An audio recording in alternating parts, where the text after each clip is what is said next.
Hello everyone, my name is José Ferreira and I'm a master's student at the Faculty of Sciences of the University of Lisbon and at the Institute of Astrophysics and Space Sciences. And today I'm here to talk to you about forecasting FFQ cosmology with the lambda CDM background using standard sirens, which has been developed with José Mimoso, Nunes and Tiago Barreiro and has been recently published at Physical Review D. Okay, so here's the outline for the presentation. Let's start by introducing the cosmological model that we have considered. First, the recent theoretical developments will be considering a model of symmetric teleparallel gravity, where gravity is ascribed to a flat, torsion-free, and metric spacetime. Then we consider a flat, homogeneous anisotropic universe, which is given by the FLRW metric. One can show, using the modified First-Friedmann equation, that the most general function that recovers a lambda CDM background is as follows.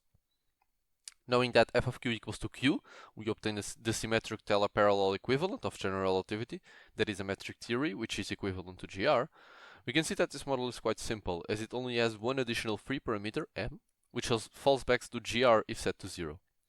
It has also been shown to give promising results in previous analysis, such as the relief in the sigma 8 tension. As such, this is the model that we have considered throughout this work.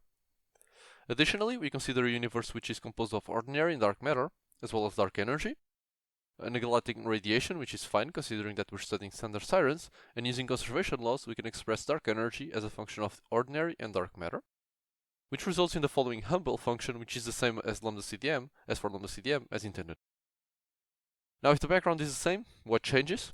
The introduction of the function f of q in the action gives rise to an effective gravitational constant, which is generically represented by the following expression. This effective gravitational constant introduces a modification in the luminosity distance of gravitational waves, which is expressed generically as follows, where d L of z is the standard luminosity distance in lambda CDM. For our specific model, the luminosity distance for gravitational waves is the following, where m is taken to be in the units of 1 over h naught, and e of z is the Hubble function without the Hubble constant. This difference between luminosity distance for gravitational waves and standard luminosity distance in lambda CDM will be the key in telling our model from lambda CDM apart.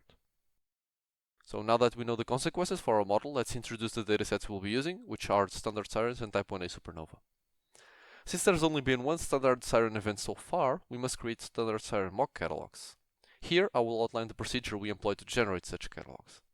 We start by having the theoretical probability distribution function of standard sirens events as a function of the redshift. We then sample this distribution to obtain a redshift for our event. Let's represent this schematically by saying that we obtain the point marked in red. We then generate the corresponding luminosity distance for that redshift using a reference cosmology, which in our case we took it to be lambda CDM. Then we take the expected error distribution as a function of redshift. For the event that we sampled before, we compute its corresponding expected error and consider it to be the 1 sigma region around the computed value for the luminosity distance. Then, to obtain a more realistic catalog, since most likely values aren't usually on top of the expected value, we generate a new value for the luminosity distance using a Gaussian distribution, which is centered in the theoretical luminosity distance, represented by the red dot, and with the standard deviation equal to the error in blue. We then repeat this process the number of times equal to the number of events we expect to observe for each observatory. To simplify this process, we have created a tool, which is called GW-Catalog, which automates this procedure. It is written in Python and as such can be used as a Python package or as a terminal utility. It is also easy to install, it's available on pip, it's easy to use, to extend and to modify if, for example, you wish to update any of the underlying distributions or add other observatories. Now, for which observatories will we perform our forecast? Let's meet our contestants. We have LIGO, LISA, and the Einstein telescope, which I imagine that you're all most familiar with. So besides standard sirens, we'll also be using type 1a supernova. That is because if you look at the luminosity distance function for gravitational waves, E of z implicitly depends on omega matter, meaning that there's a degeneracy between m and omega matter.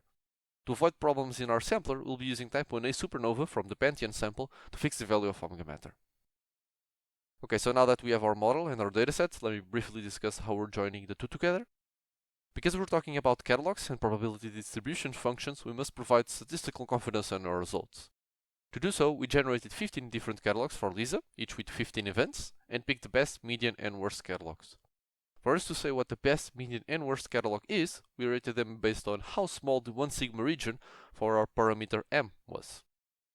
For the Einstein telescope, we generated 5 different catalogs, each with 1000 events, which all showed to be similar, so we only considered one catalog. For LIGO, we generated 15 catalogs, each with 50 events. However, it was unable to set proper forecasts on our model, so we considered the best, median, and worst LIGO catalogs based on how well it would complement the worst LISA catalog.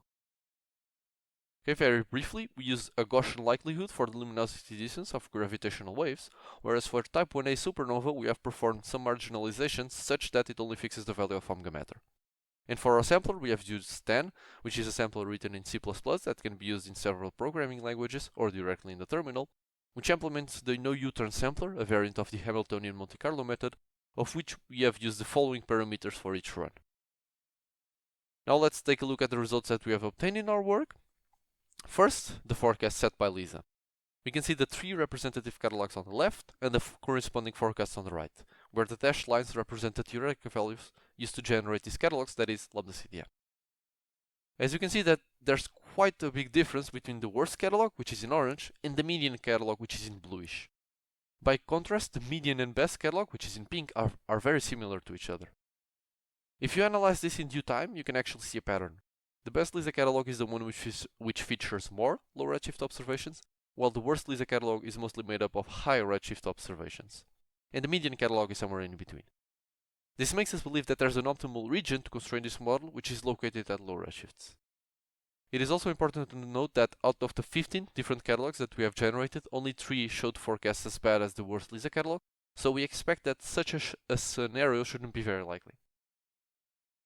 For the Einstein telescope, it has 1000 events, which is enough to closely match the underlying statistical distribution, which is the reason why we only needed to consider one Einstein telescope catalog. If we take the best LISA catalog and the single Einstein telescope catalog and place them side by side, we can see that the results set by the Einstein telescope are better than the ones set by LISA. This is interesting because, as you can see on the left, LISA has a maximum redshift range which is 3 times bigger than that of the Einstein telescope, meaning that studying high redshift events is not a requirement to constrain this model. Granted, the number of events measured by the Einstein telescope is much larger than the ones measured by LISA. Yet, even with only 15 events, LISA is able to compete, giving only slightly worse constraints when compared to 1000 Einstein telescope events. LIGO, as I said before, is not able to forecast this model by itself, so we had to add the worst LISA catalogs to the mixture.